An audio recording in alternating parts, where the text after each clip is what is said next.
Ayan, basta KaMotoFriends. Ito yung Sainyong. Ito yung aking FIAMM horn. Share ko na lang yung model sa aking video video unboxing na ito. Share ko na lang yung link. Yan. Ito yung high niya, high. Ayan, high. Ayan, high. All metal. Classical plastic. May component sa loob nito. FIAMM horn. Ito yung low. Ayan. Ito yung previous. Ito yung previous. Tinanggal ko na. Previous horn harness ko. Ayan. Ito, hinila ko to. Galing dito. Ito yung abang na ngayon.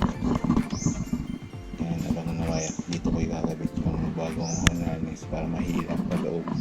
Since magtagal magtanggal ng fairings. Wala nang gawa ko eh. Kailangan natin gumawa ng paraan. Ayan. Para trabaho magtanggal ng fairings. Ito, galing ito dito sa battery. Ayan. Hinila ko palabas. Kasi duktong lang yan. Ngayon, ito na ngayon. Abang. Kapit na natin yung, o install na natin itong. So, pwede pa to. Pwede pa magamit yan. At ito yung aking bagong harness na in-unbox.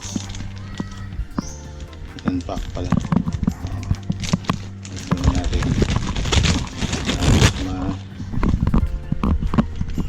Malinis tingnan.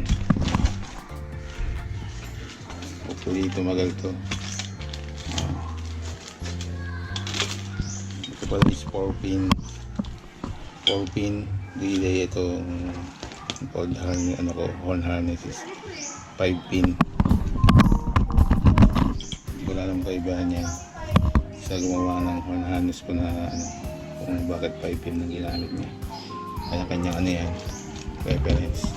Ito naman 4-pin relay. Yung kinuhanan ko, yung ginamit niya. 4-pin relay. Kanya-kanya yan, reference. Ayan, para mas malinis tingnan. And kabit na natin. Install. Kabit. Ko to. Lalagay ko dito. Ko lang. Tatay ko lang. Para mahila siya. Tatay ko dito. Tapos hilahin ko pa pala. Yan.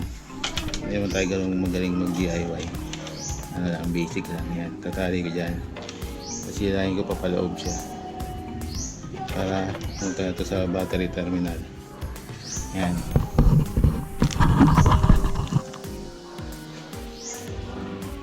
Ayan, balikan ko na lang kayo. Babalik ako ito guys. Hila ko na.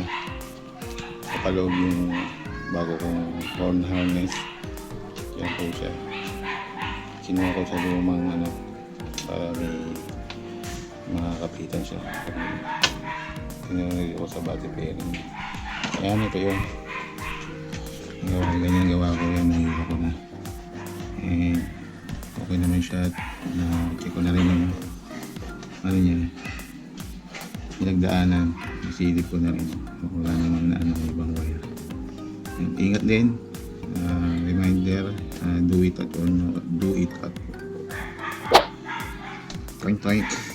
at your own risk. Yan. Pag DIY, pag hindi nyo kaya, bayad na lang kayo ng 300 to 500 labor sa mechanic, trusted mechanic ninyo.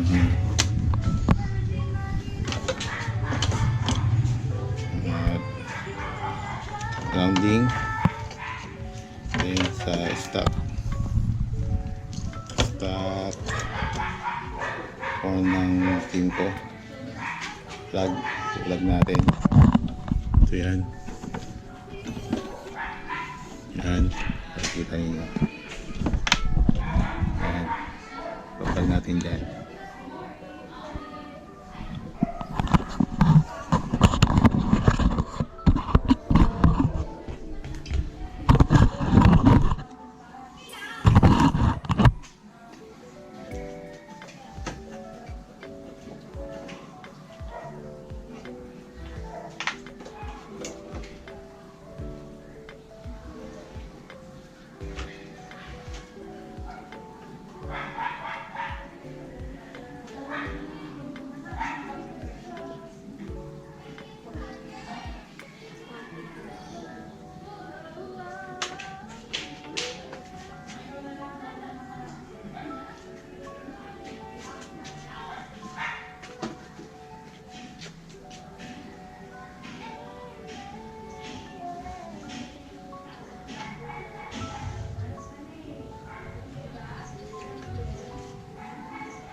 Yan, nakabit ko na sa stock plug na socket ng stock horn ng KYMCO Super 8. Diyan yung kakabit yung ano ng horn harness. Then ito, yan, sa this horn na ilalagay mo sa FIAMM horn ko. Yung sa ano, yan. Balikan ko na lang kayo, mga KaMotoFriends. Babalik, ito na po aking FIAMM horn. Yan, na-install ko na siya, yung wiring nya, then grounding. Yan, samantala lang. Ito pa yung mga other body grounding ko. Diyan naka-install yung ano, naka-wiring yung ano po, mini ano, wall E. Yan, wall E. Yan, ayusin ko lang, then parinig ko sa inyo yung FIAMM horn. Ayan, ako na lang yung model sa screen. Share ko na lang, then after lagay natin sa ayos tong ano, tong horn, dual disc horn ko, FIAMM. Ang model nya is ano ba to, nakalagay ba dito? Wala, euro siya, euro lang. Share ko na sa inyo sa screen yung model nya. Ayun, kita ko na HK8. Yan, HK8 high saka HK8 low. Ayusin ko lang, then share ko sa inyo yung sound nito. Yan.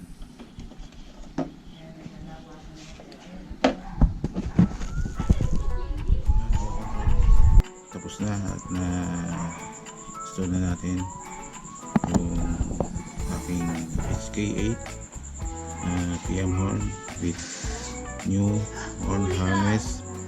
At kung nakaabot kayo sa video na to, maraming salamat. Please subscribe, like, share, comment. Pag-gustuhan nyo itong video na to. Para sa mga KYMCO Super user, idea lang, sharing is caring. Yan, God bless you all, God bless us all. Lagi kong pinapaalala ulit sa aking mga DIY, do it at your own risk. Yan. At yan yung aking new horn harness, at sana maging maayos at tumagal siya at mas malinis na yung tingnan kasi may mga wiring niya.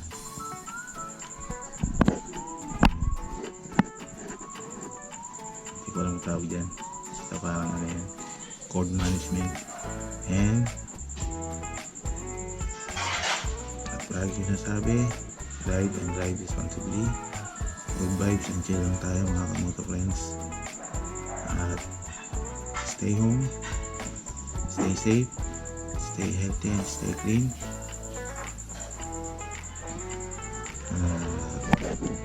Tuloy lang tayo. At yun nga, magbaon ng mahabang pasensya at nakakot na pangunawa sa pang-araw-araw ng ating buhay. This is Scooter Rider here, signing off and peace out, and see you on my next video upload.